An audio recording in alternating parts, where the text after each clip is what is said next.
Good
evening, everyone, and thank you for joining the National Organization for Women and our Women Build Better, examining women's contribution to infrastructure.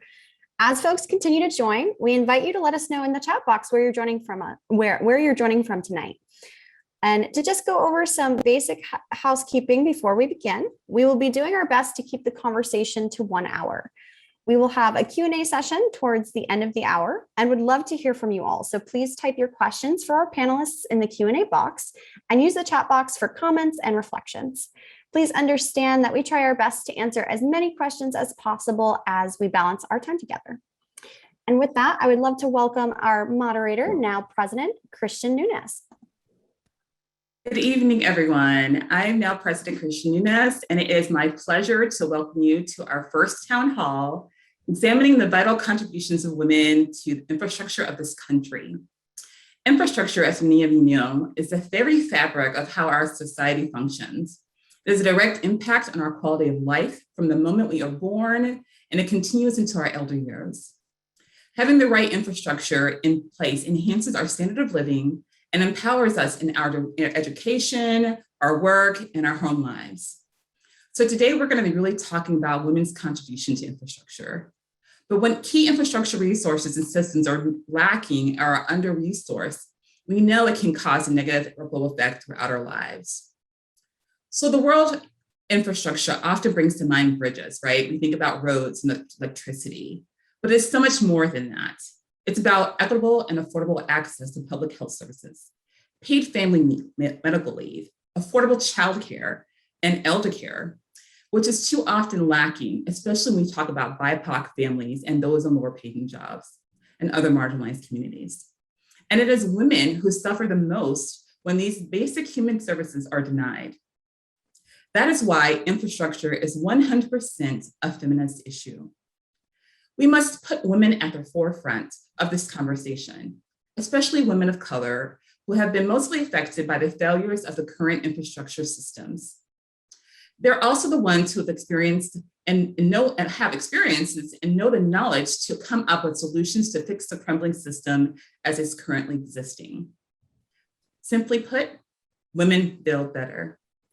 So today, we are so excited to have this wonderful town hall where we're going to be talking about with a wonderful slate of speakers and panelists with a wide variety of experience in advocacy of helping us shape and contribute to the wonderful parts women have contributed to making and sustaining and building better an economy that's inclusive of women. We can't wait to hear from all of them. So we invite you to join in this discussion on social media with the hashtag Women Build Better. And it is now my pleasure to come in our distinct honor to introduce our keynote speaker tonight, Speaker Nancy Pelosi, a trailblazer for women and a champion for feminist issues, including the need for a solid infrastructure for women in our society. Speaker Pelosi is the 52nd Speaker of the House of Representatives, having made history in 2007 when she was elected the first woman to ever serve as Speaker. Speaker Pelosi made history again in January 2019 when she regained her position as the second in line to the presidency. She's the first person to do so in more than 60 years. For 33 years, Speaker Pelosi has represented California's 12th District of Congress. And for decades now, we have seen her leadership on groundbreaking legislation that helps to advance equality for women and girls, including the minimum wage increase, the Affordable Care Act, and the Lilly Led Better Fair Pay Act, among many others. And we're seeing her lead in key infrastructure for the Build Better Act. We are also so grateful to have her joining us here today. Unfortunately, she's coming in from UK, so she did send us a video because she wants to be truly part of this wonderful picture. So let's turn over to hear welcoming words from Honorable Speaker of the House, Nancy Pelosi. Hello, everyone.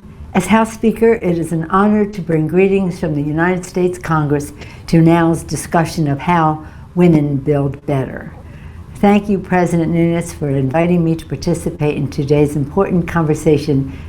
In this crucial moment, your continued leadership tearing down structural sexism and racism will be as valuable as ever. I also salute today's panelists, two powerhouse women who are on the front lines fighting for children and women. Kristen Rao-Finkbeiner, the founder of Moms Rising, and Ai-jen Pu, director of the National Domestic Workers Alliance. Thanks to the visionary leadership of President Biden, Vice President Harris, and Democrats in the Congress, our economy is growing stronger every day. However, we must not forget that women, especially women of color, were hit the hardest by the pandemic. 4.5 million lost or were forced to leave their jobs, and now their jobs are coming back at a slower rate. Meanwhile, too many women still do not have access to childcare and other supported services they need to get back to work. You know that. At this crucial moment, we cannot just go back to how things were before. We must build back better with women. That is why House Democrats are hard at work drafting transformative legislation that will help improve the lives of women across the nation. This starts with bolstering the care economy, which is essential infrastructure and a vital part of America's economic foundation. Our Build Back Better Act will make historic investments to ensure that every American family has access to quality, affordable childcare, universal pre-K, paid family and sick leave, home and community-based care, the Biden child tax credit, and more. We're all working to ensure better pay and more opportunities for women in the care economy. And because women make up the vast majority of domestic workers, women will see the vast majority of these benefits. This life-changing legislation will also deliver historic middle-class tax cuts, including, as I mentioned, an extension of life-changing Biden child tax credit, and it will lower healthcare costs for nearly every working family. These vital benefits will help meet the needs of working families and ensure that we are lifting up women in the process. At the same time, the House remains fully committed to defending women's long-standing and constitutionally guaranteed reproductive rights, which, as you know, are all under attack. Earlier this month, the Supreme Court shamefully allowed the most restrictive and blatantly illegal abortion ban in 5 decades to stand. And soon they will hear a direct challenge to Roe v. Wade. This week, House Democrats will proudly pass the Women's Health Protection Act. Congresswoman Judy Chu has worked so very hard on this, which enshrines into law the right to reproductive care and secures the basic health freedoms women need to succeed. Right now, we face a once-in-a-century chance to finally design a future where every woman is supported and empowered to reach their fullest potential. With your partnership, we will seize the opportunity and make real the President's extraordinary vision to build back better with women. As we move to crush the virus and address the climate crisis, we are forging historic progress that will lift up everyone. Because as we all know, when women succeed, America succeeds. Thank you all, and best wishes for a successful event. Thank you so much, Speaker Pelosi. We are so honored that you took the time to join us on our town hall today, and you displayed the framework for our wonderful discussion on infrastructure and how women help build better. So it is now my very great pleasure to introduce our amazing panelists today. I'm going to introduce them and tell you a little bit about each of their wonderful contributions. And then we're going to dive right in and have a great little discussion. Some of them know me and they know I like to keep it real and raw. So we'll have a great time. But let's start off with Kristen Rowe Finkbeiner.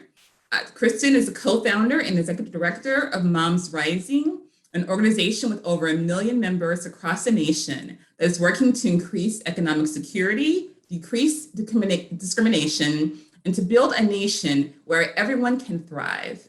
Kristen is a frequent public speaker, a radio host, and an award-winning author of several books. She's also been published and featured in numerous media outlets, including Politico, CNN, The Washington Post, and many more. Let's give Kristen Rowe Finkbeiner a virtual welcome. Next, we have Ai-jen Poo. Ai-jen is also an award-winning organizer, an author, and a leading voice in the women's movement.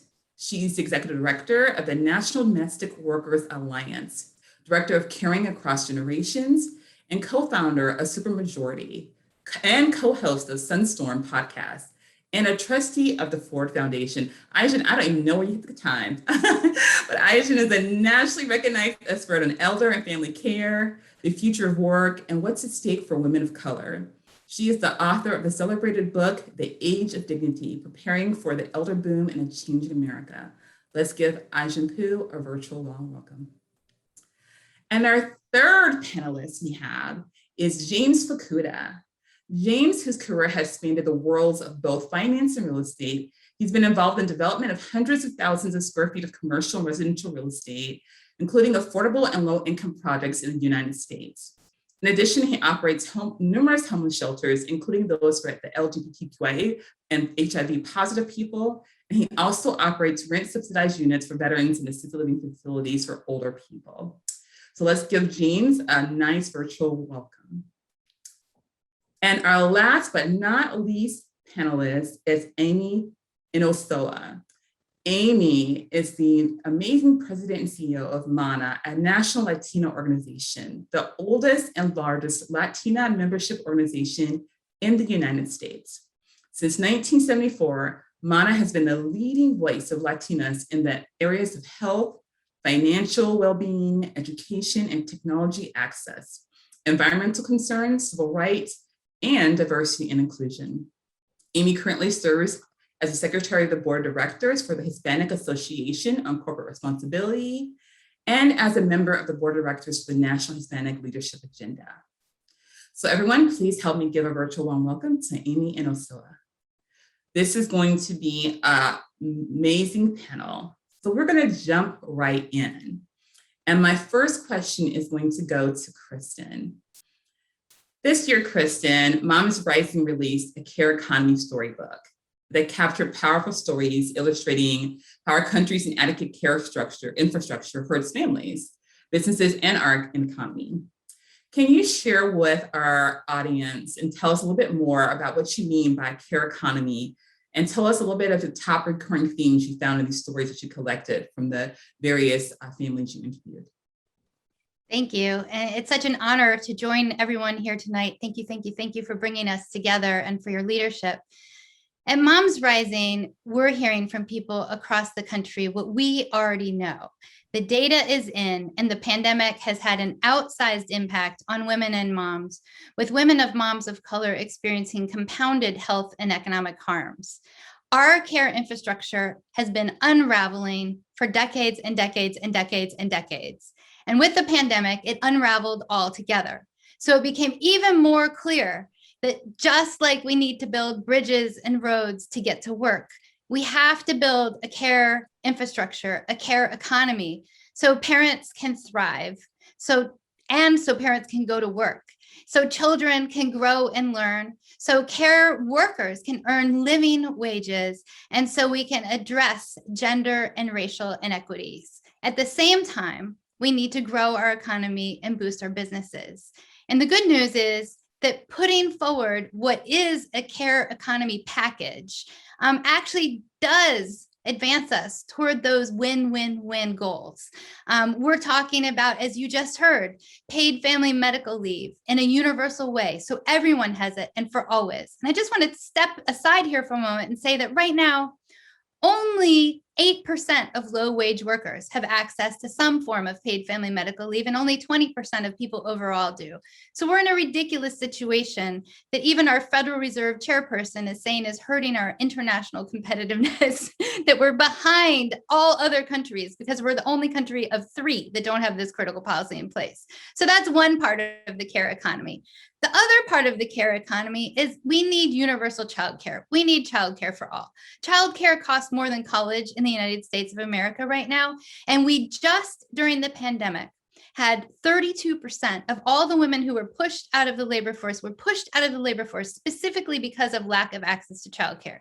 And here too, childcare workers are some of the lowest paid workers in our country. We need to make sure childcare workers are paid fairly for the profession that they're doing every day. And we need to make sure that there's a career and wage ladder. So this is moving forward. We also need home and community-based services for people who are disabled and the aging. And we need to make sure the care workforce has a living wage and a pathway to citizenship. And then, of course, we need to make sure that the child tax credit is expanded and made permanent into the future. So those are some key components of what it takes in a care economy. And people say, oh, I wish there was a single silver bullet solution. And unfortunately, there's not. But what studies do show is that the combination of these policies together, pushed forward in tandem, like they're being pushed forward in Congress right now, could actually help boost our GDP by 10 to 15 percentage points, create millions of good care jobs, and really lift families, children, and our economy overall. So in our care economy storybook, we hear all of this and why it matters in individual people's lives.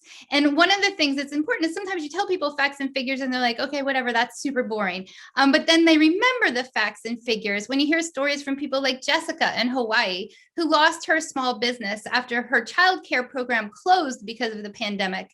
And then she went out and got a real estate license, but then she still can't work because she still can't even find access to affordable childcare.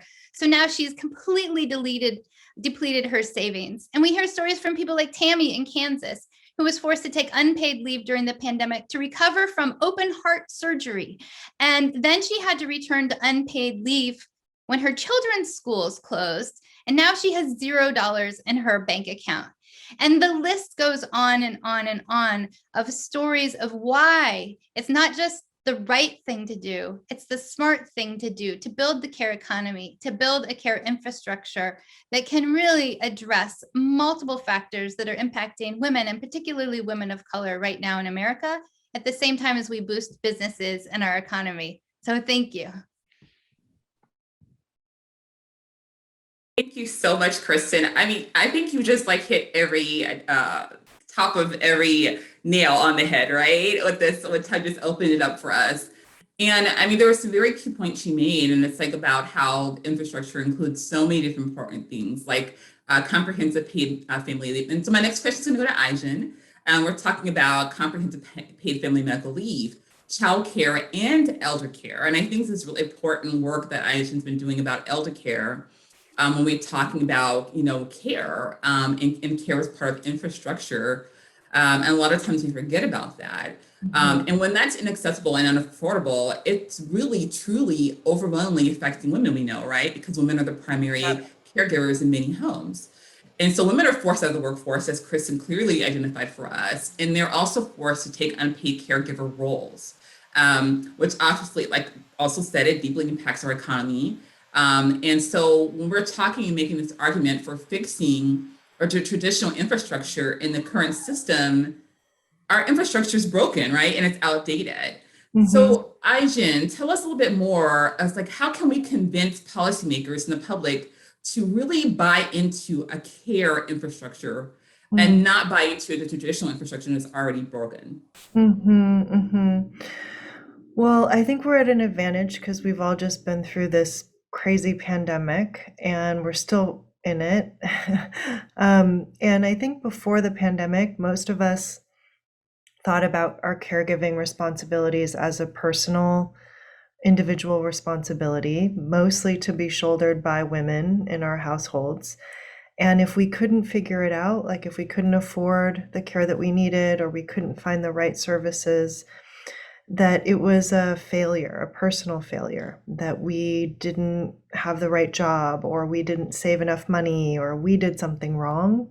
And I think what we all realized collectively in the middle of the pandemic is that we are all doing the very best we can, and we need public policy, well-funded programs, and a strong care workforce. We need infrastructure in order to support us, to take care of the people that we love while we work.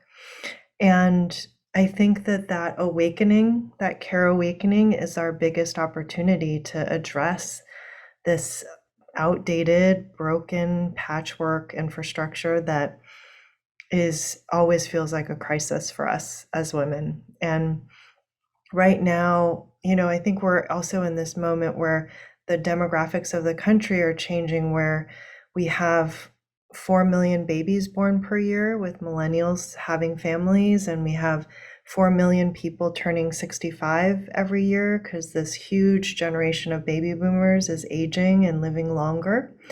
So we as a country actually need more care than ever before, at a time when most women actually have to work outside the home in order to just pay the bills and make ends meet. And so we actually really do need to think in a big way about how we transform our caregiving systems. And that's really what's at stake with the Build Back Better agenda. I mean, you heard Speaker Pelosi talk about it. It's really the first time we've talked about care needs in this holistic way across the lifespan. It's not just childcare. It's definitely childcare, but it's also paid family and medical leave, and it's also home and community care for the aging and people with disabilities.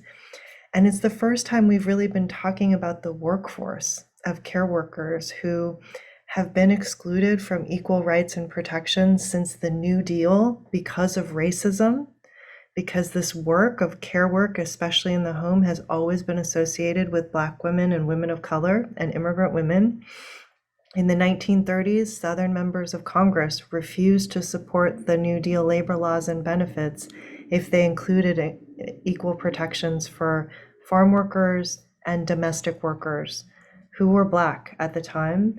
And that exclusion has really shaped and legitimized the undervaluing of this work and made invisible all of these contributions that this workforce has always made. And it always also has invisibilized all of the work that women do in our homes in general. And what we have to do now is actually, in this New Deal moment, put women of color, and equity at the forefront. And that is how we build. And the care infrastructure is where we see that really clearly. And all of the care agenda pieces in Build Back Better are really about that. That's where you can see how we can build back with equity in a whole new way. Wow. So you said two great things. You said there is a care awakening that we all need to dive into. And then Build Back Better really is about building back better with equity. And that's so important. And just thank you for sharing that, because I think it's something we all need to think about as we're moving forward, and also how we're organizing and going forth in the work that we're doing as activists and organizers, is thinking about, are even being equitable in our organizing. Sometimes we have to think about that as well, right? So thank you, Aijen. So that brings me into my next question for James. James is an ally, and James works in finance, and in his position, working with assisted living homes and shelters and low-income homes. I know women tend to spend a lot of unpaid household time and family care work, and men, we've seen, have been able to return back to work after, the pandemic, and to get to spend a little bit more paid time and paid work. So can you share with us what you've witnessed, in your position in working with LUAC, as how these unequal distributions of time creates barriers to women's advancement at work and reduces women's economic security? and also share with us a little bit how that alone has a negative impact on our ability to have a sustainable economy for the future. Thank you, Christian. So first, I'd like to say that I think the most important infrastructure that we need to consider is us, is people. We are the infrastructure. None of the other things happen without us. So what I witnessed is women as part of the infrastructure is, let's just take a small example. School. Children had to stay home. Who made sure that the children were doing their schoolwork or trying to pay attention to the teacher and not playing video games on tablets and smartphones? 95% of the time it was mom. There was bad access to Wi-Fi. There wasn't support for lessons and helping those mothers of 12-year-olds master new math and try to explain how to work these problems the way that they do it now and not back the way they did it when we were kids. I see innumerable problems, and they've all multiplied because of COVID. I have excuse me, I'm trying to be environmental, so I put this stupid timer thing, and it goes off at the most inopportune moment. Hold on 1 second. Come on, I'm right here. Motion sensitive, good for the environment. I don't recommend it. And I'll skip ahead since I had to talk about that for a moment. One thing we need to look at, we live in a society where we have decided that people are disposable, particularly people of color, particularly women, particularly children. We're in a climate crisis right now, and our generation messed it up. The only way we're getting out of it is if we take the valuable resource of our children and educate them, because it's up to them to think us out of this problem. And that's why it hurts me. It hurts my heart to see children without adequate resources to get the most out of school that they possibly can. There's a lot of little things that can be done. So many of the social programs that you have in a place like New York City is indexed to income. And if you're a home health aide or some kind of a worker in the low end of healthcare, if you don't help your ladies manage their time and their income, they all disappear in November and December because they're about to brush up against the limits of the income that they're allowed to make in order to have subsidized childcare, SNAP, subsidized affordable housing. And let's be honest, New York City has a minimum wage of $15 an hour, which is better than most of the country. But New York's also a lot more expensive than most of the country. We're kidding ourselves that this is a good thing. Medicaid allows home health aides to make $15 an hour. If you want these ladies to be able to just work unfettered, not have to worry about, am I making too much money for childcare and what have you, we need to raise their wage. Indexed to the city of New York, it would be $40 an hour. And that would be a break even between the value of the benefits that they get if they know how to apply for all the benefits that are available and out there for them, and $40. So if you wanted them to get ahead, okay, now you're talking $50 an hour. We are so far away from that kind of number in this country. We cannot have, at this point, a realistic conversation about that. And that is why I say we're the infrastructure and we are not disposable. None of us. We don't know which child, which person will innovate and have the idea that saves the planet. And I push all of my people to innovate.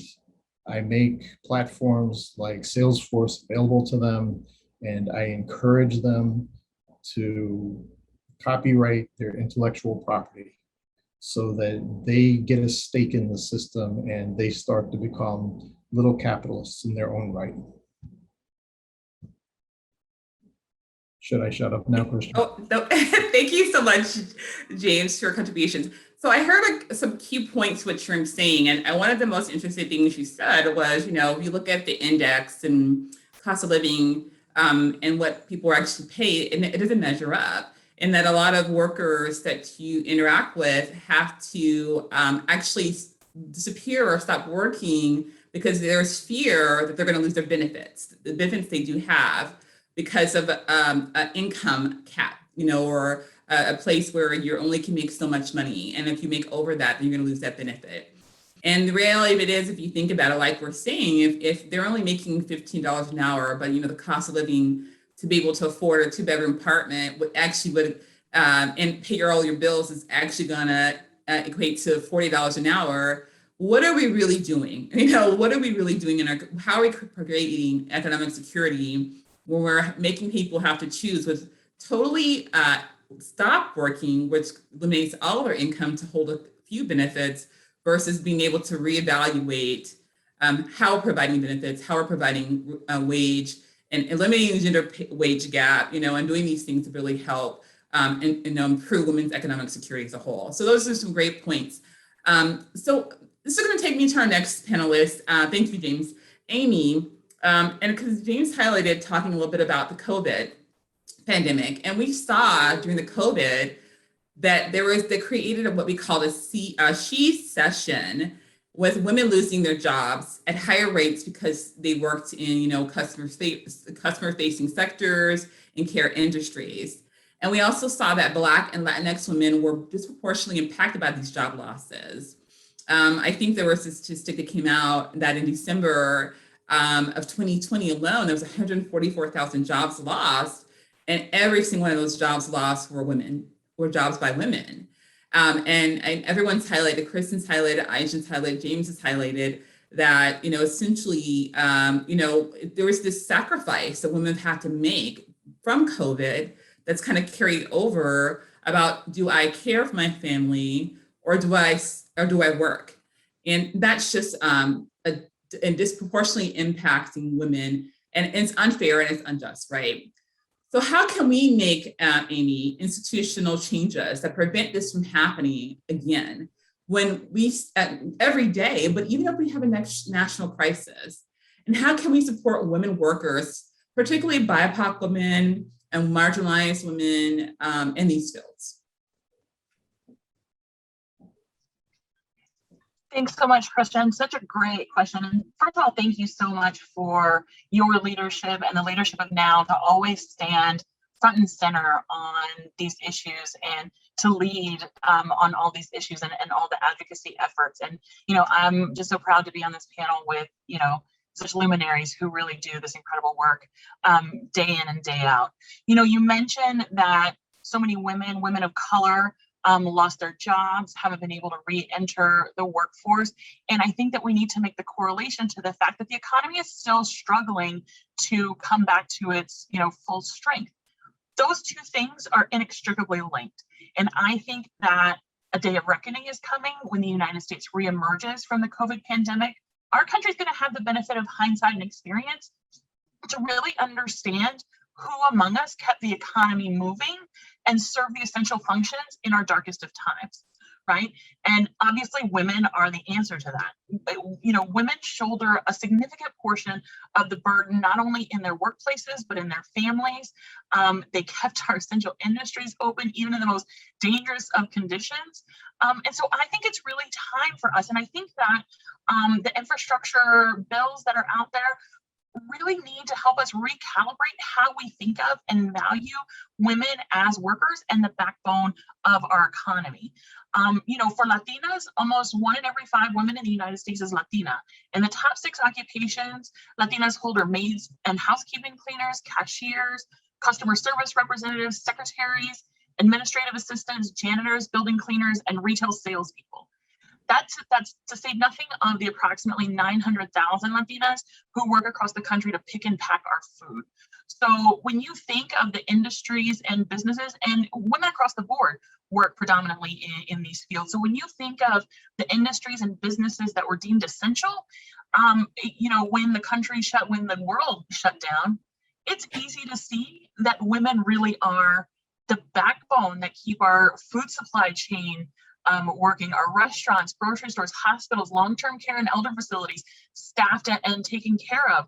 So we need to stop thinking that just getting by is good enough by women. We need to make sure that we are protecting women, paying them, and giving them all the opportunities that they have earned as workers and caretakers in our economy.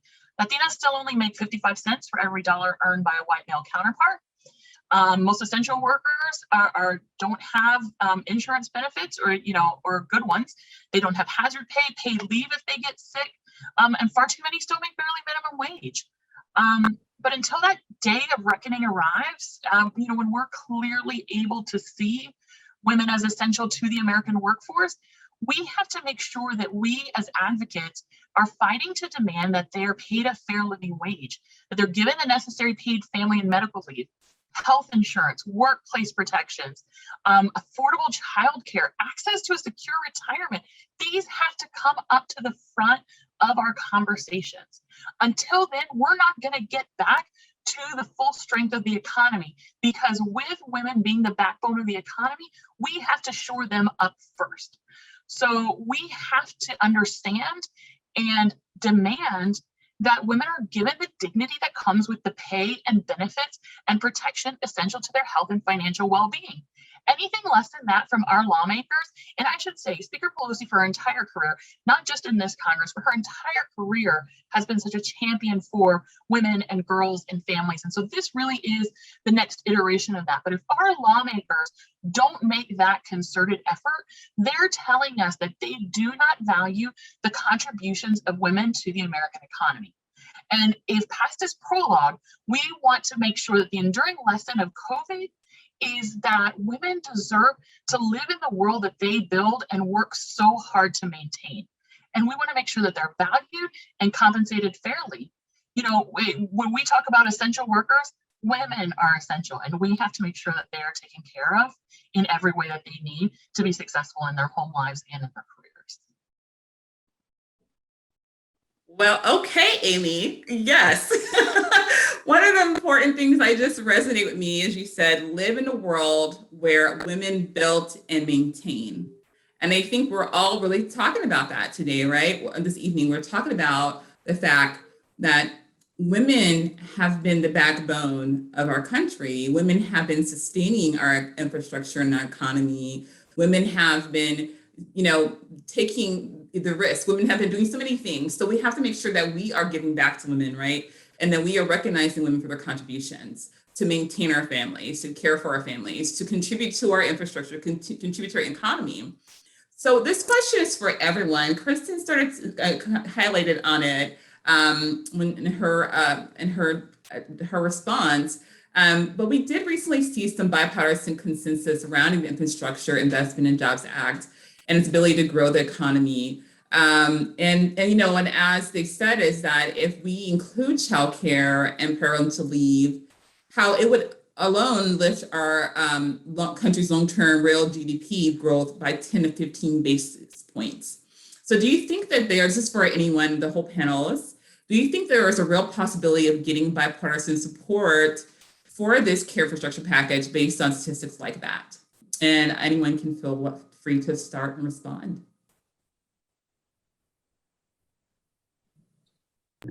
Go ahead, James. Go ahead.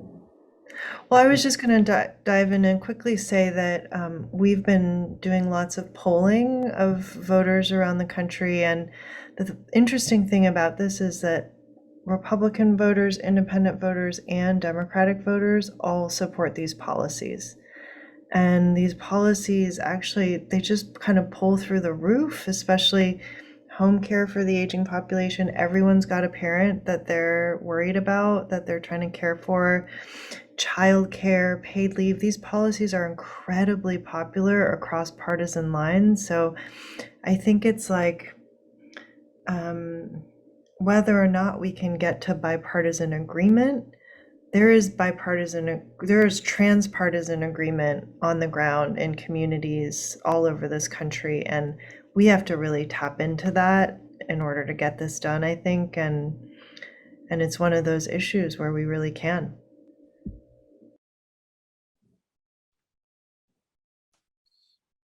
So from my point of view, you've got too many old white men who haven't worked an honest day's job in decades.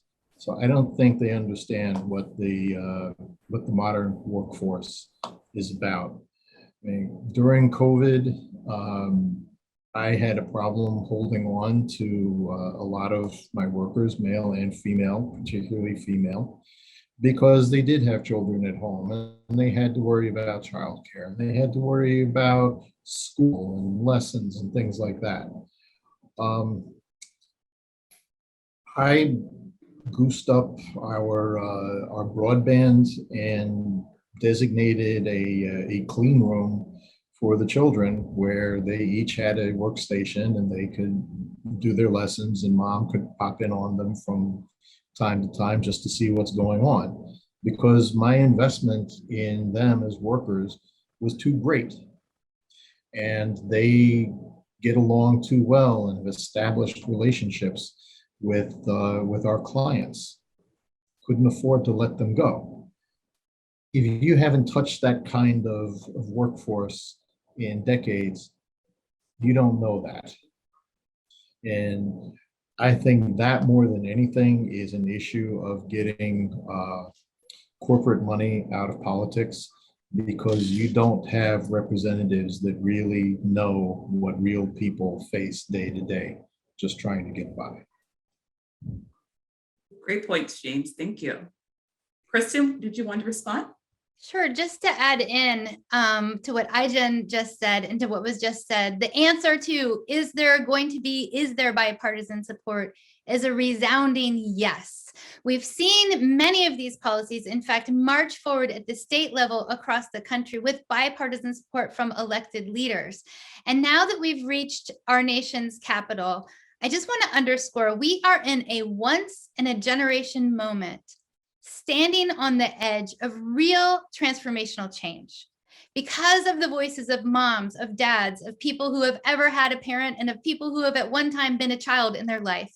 We now have a child tax credit for the year 2021 that has lifted already 40% of children out of poverty. This is what our power looks like. This is what our change looks like. And in this moment, when we know we have resounding bipartisan support in the polling, in the states, in our membership, and in our lives, we need to reach out to each other and say, hello, it doesn't matter if you're a Democrat, a Republican, an independent, a libertarian, a Green Party person, or some type of party that we haven't even named yet.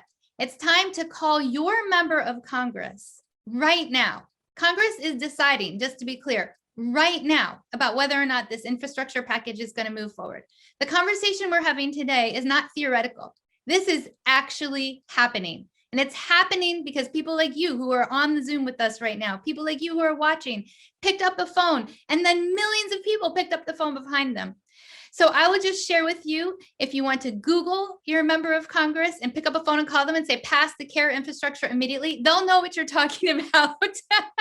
We've been hammering in that we need a care infrastructure for quite some time. So pick up the phone and tell your 2 senators and your 1 member of the House, we need a care infrastructure now. And pick up the phone and tell them that no matter what political party they are, everybody needs to hear it. Our champions need to hear that we're behind them all the way, that we're the wind beneath the sails of change, and our people who aren't quite there yet, they need to hear from us too. So Moms Rising actually has some phone lines set up where you can text CARE to 747-464 to reach your House members, or We Care to 747-464 to reach your members of the US Senate. So either way, Can you CARE repeat or that We one Care. more time, Kristen, so we can put it in the chat? Yes, I can even type it in when I'm done talking, Perfect. but it's text. Okay, I'll type it in when I'm done talking. But I just want to take it out of the theoretical, bring it to the actual, and say, everyone who is here, your voice is needed to reach out to your member of Congress, Democrat, Republican, Independent, anything. The support is there. Now our voices are needed to push forward this transformational once in a generation moment for true change. So thank you. Thank you, Kristen. And Amy, would you like to also add? Yeah, I sort of hate to go after Kristen and all of her passion there, because she really hit the nail on the head to say, you know what, this is an opportunity and we all can push it over the finish line, right? Because, you know, sometimes you're at home and you feel like things are happening in Washington that you have no control over, but they still work for you. You can call and say, look, I am a constituent. I want you to pass this infrastructure bill because we need this in my community. Your voice, lending your voice to the issue makes so much difference. You don't even have to make a high-minded argument to them. Just call and let them know that you support the bill. And, you know, tweet them, email them, and make sure that you are calling the representatives from your district, the ones who represent you directly, because you'll be asked for a zip code in many offices. It's because they want to know who the callers are. They want to know if you're from the district and someone they actually represent, or someone calling from outside. Your opinion as a constituent matters the most. So call your representatives and tell them that you support the care and infrastructure bill. Thank you so much, Amy. And for now, members, we have been sending action alerts. We'll get you all the details and how to do that. So you can go back to now.org and look up your action alerts for these wonderful different steps that have been clearly laid out. And Kristen also put the text lines for they have available for Moms Rising, because this is a solidarity effort. We have to work in coalition to get this done. We all have to come together. So we definitely want to put out there all the work that organizations are doing here, because it takes all of us to get this passed. I want to take some time to open up some questions from the audience. And see if anybody has any questions that they may have for the panelists, because we definitely appreciate you, taking time for your long days. I know it has been some months for all of us. So let's see if there's any. Megan, do we have any questions? Or Ladonia, do we have any questions from members of the audience? And if you do have questions, put them in the Q&A section. And we're going to take a few questions and then we will wrap up for the evening. This has been a great discussion. This is so invigorating. We do have some questions. Should we start to frame the infrastructure issue as a family and community issue rather than under the women label? Isn't it more true that families thrive and communities thrive when infrastructure supports the whole of society?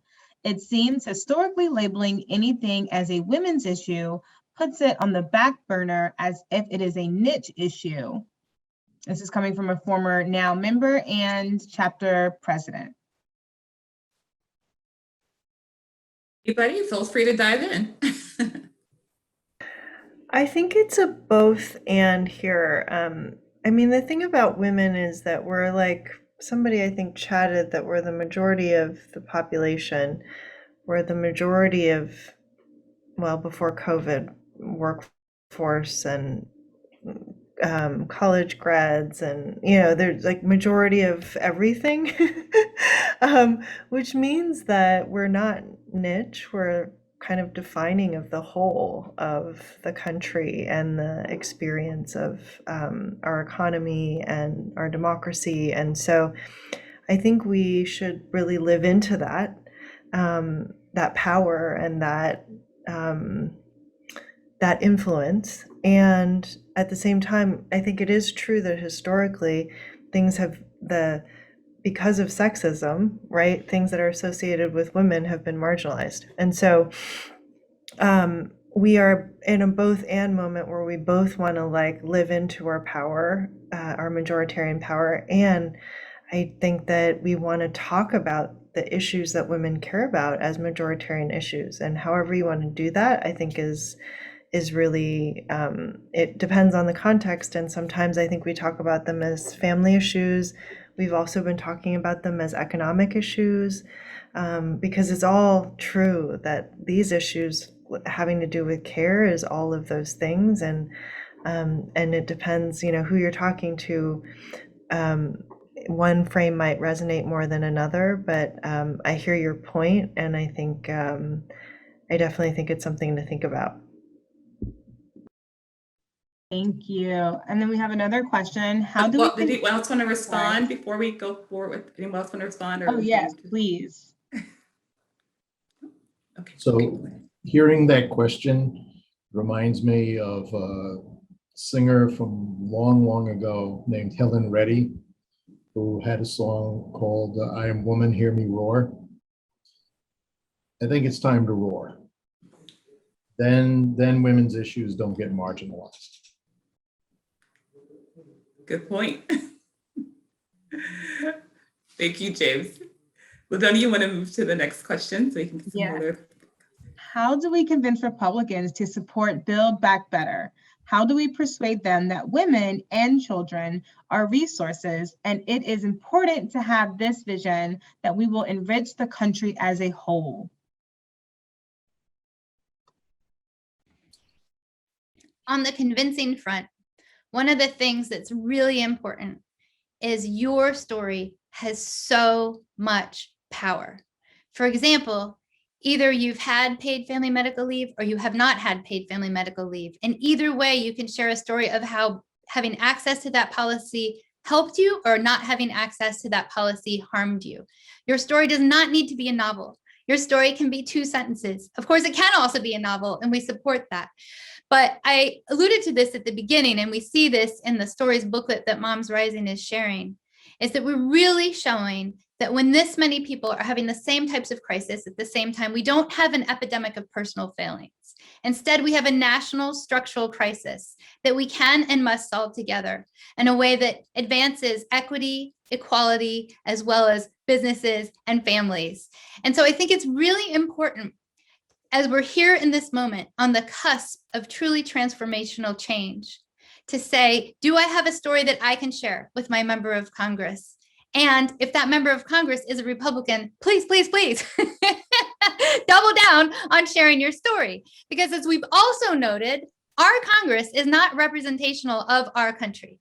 Our Congress does not represent the contributions and the needs of the women of America. And when that happens, we have a lot of people who sometimes I like to think of Moms Rising as the giant Give a Clue project. Your story gives not only members of Congress who are Republican, Democrat, and all of our parties a clue. It also gives the media a clue. It gives each other a clue. It lifts each other up, and it lets us know we're not alone. So when we're focusing on Republicans, we also need to focus on moderate Democrats. We need to focus on people of all political parties, and we need to focus on lifting each other. So if you share your story, ask a friend to share their story. If your friend shares a story, give her an extra or him an extra hug, because we are truly all in this together across organizations, across communities, across generations and genders. And now is the time to share our stories, united as a front for change. Thank you, Kristen. Amy, I saw you take yours off. Would you like to share? Yeah, I would just add to that. And, Kristen was so eloquent with her answer. I would just add to that we need to meet folks where they are. In any conversation that you're having, you have to understand what that perspective is that's keeping them from being a firm yes, right? So if it's if you have a pro-business pro-economy congressperson, then give them the data, the economic data that, that Kristen provided earlier. Talk about how we're still not at full capacity in our economy, and that's because women are still lagging behind, right? Their voters are, it takes at least 50% of women, of their voters to elect them, right? So they have to understand that, one, this is a voting issue, but two, meet them where they are in terms of where the conversation is, because you could talk past them for hours and hours with all of the data points and talking points. If it's not something that they're interested in or resonates with them, they're going to tune you out. So just like anything else, have an actual conversation and meet them where they are. Absolutely, absolutely. James, thank you, Amy. James, did you want to also comment? I did. It's embarrassing to follow such elegant, eloquent people, but just please bear with me. With the Republicans or even the Democrats who don't want to play ball, fire them. Go vote. Ask your neighbor on the right-hand side of your house. Ask the neighbor on your left-hand side of your house. Go and vote with me. Get out the vote. Go vote. That will scare them. Absolutely, you're right. Like the power that we have to elect, and we choose, and we have a lot of power in that. So our vote is our voice. So you're absolutely right on that. All right, let's take one last question, and then we will be wrapping up for the evening. This has been such a wonderful discussion. Go ahead, Linda. Management is highly motivated to keep everyone's wages low as possible. So they dismiss the contributions women actually do make in the workplace. How can we overcome the structural disadvantage? Some say unions, but the information economy and the service economy are both notoriously union resistant.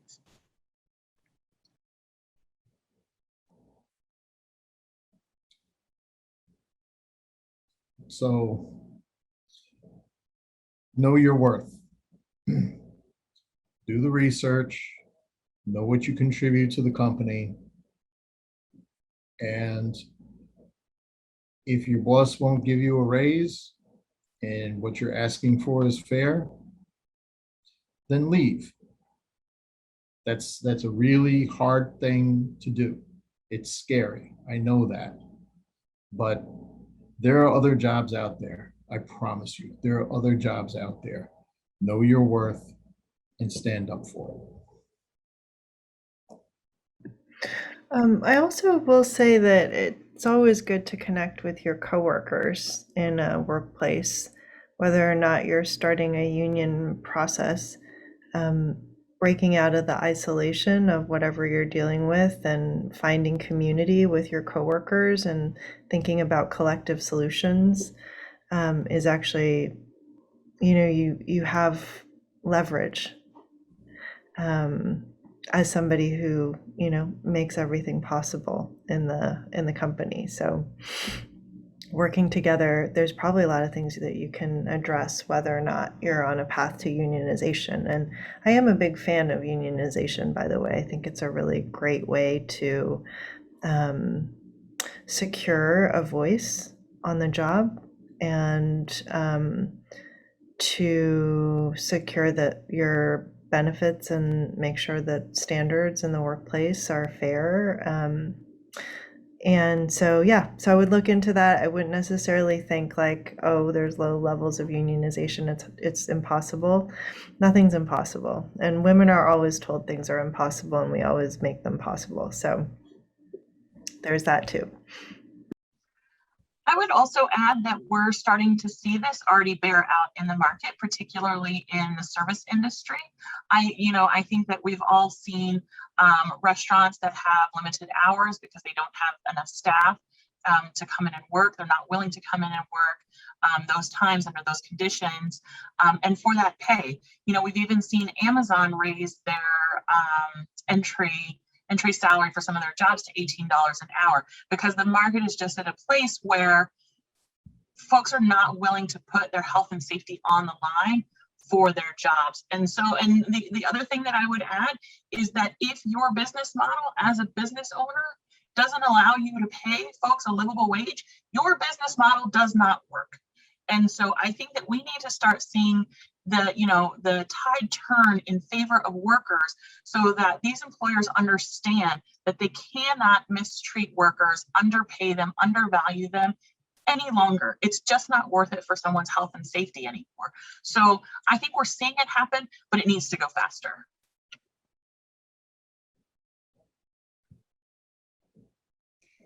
I'll just add that because of collective bargaining through unions, unionized jobs are the positions that often have the lowest levels of wage discrimination. And that is so important to uplift.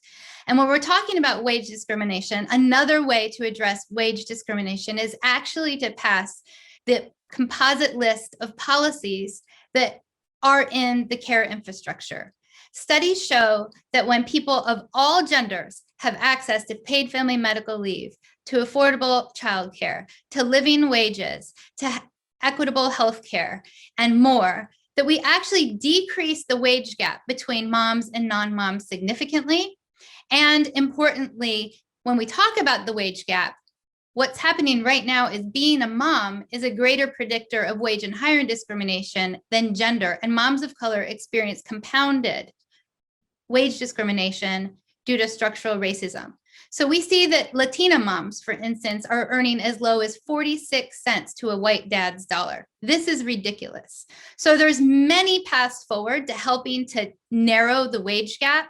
One of those paths forward is by passing the care infrastructure. Another path forward is actually to pass the Paycheck Fairness Act, which Congress has been considering for quite some time now and has passed through different parts of Congress at different points in our history, but never the two points at the same time. And then, of course, there's unionization as well. We need to do all the things. There's no here to single silver bullet solution, but in doing all the things, know that women can do many things at the same time. We all know this, so we can do this. It's possible. Thank you.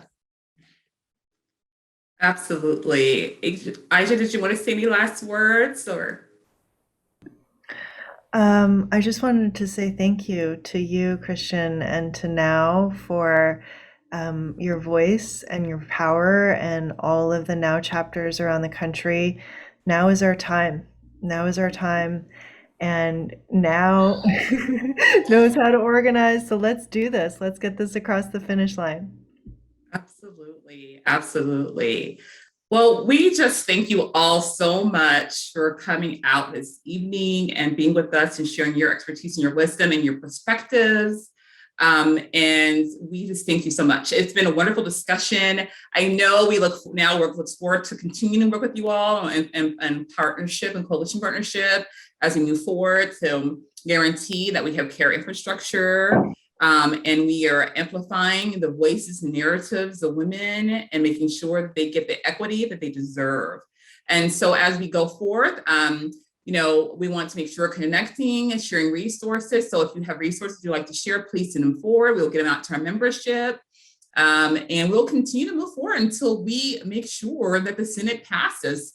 And we just make sure we don't have this filibuster issue. we got to end the filibuster too, right? That's a big part of it as well. We have to do a lot like as Kristen and Amy and Aisha and everybody and James and everyone said, there's multiple levels of work we can do simultaneously. We do not have to stop on the area. We've come so far from just having the Family Medical Leave Act, and we have so much further to go, but this is a transformational place for us. This has been due to our power and our belief that we deserve these things. So as a whole, let's continue to fight to get the things that we deserve for our families, for the women we know, for the children that are coming up and growing that deserve these things. And we just thank you all for your contributions tonight. We thank you for your time. If you want to know more about Now programs, now.org, we put it in the chat. We also have some organizing for justice trainings coming up to reinvigorate you as organizers. So everyone, thank you so much for your time this evening. This has been great. And please stay in touch. Please reach out to all our panelists can drop your information in the chat. So if anyone wants to know how they can also work with you on these things, that'll be great. But thank you all. And you all have a great night, and let's get this going and done. Thank you.